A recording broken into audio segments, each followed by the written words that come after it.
Hi guys, என்னடா night டைமில் ஜிங்குன்னு கிளம்பி போயிட்டுருக்கேன் தானே பார்க்குறீங்க. ஒரு கோயில் திருவிழாக்கு போயிட்டுருக்கேன்.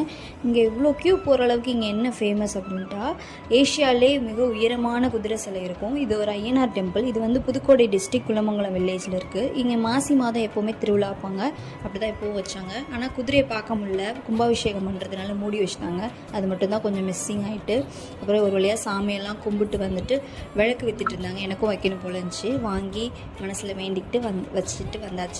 வந்துட்டு அதுக்கப்புறம் என்ன பண்ணலான்னு சொல்லிட்டு பார்த்தா ராட்டனம் கொலம்பஸ்லாம் இருந்துச்சு. நான் கொலம்பஸில் தான் எப்பவும் போவேன். இந்த டைம் ராட்டனம் போகலாம்னு சொல்லி ஃபிக்ஸ் பண்ணிவிட்டு ஃபஸ்ட்டு நம்ம போயிட்டு காளான்பா இதெல்லாம் இருந்துச்சு, சாட் ஐட்டம்ஸ்லாம். சரி, நான் அதெல்லாம் சாப்பிட்டு போகலாம் அப்படின்னு சொல்லிட்டு சாப்பிட்டுட்டு ஒரு வழியாக டிக்கெட்டு வாங்கிட்டு மேலே போயாச்சு. மேலே போனதுக்கப்புறம் தான் கொஞ்சம் பயமாக இருந்தது. பட் நான் நிறைய டைம் போயிருக்கேன், இருந்தாலும் இந்த டைம் கொஞ்சம் பயமாக இருந்துச்சு. கீழே எங்கள் அப்பா அம்மா இருந்து கை காமிச்சிட்டு இருந்தாங்க. அதுக்கப்புறம் ஒரு வழியாக ஏதோ பயத்தை கண்ட்ரோல் பண்ணிக்கிட்டு அப்படியே எங்கள் அண்ணன் இருக்கிற தைரியத்தில் போயிட்டு அப்படியே ஜாலியாக ரிட்டன்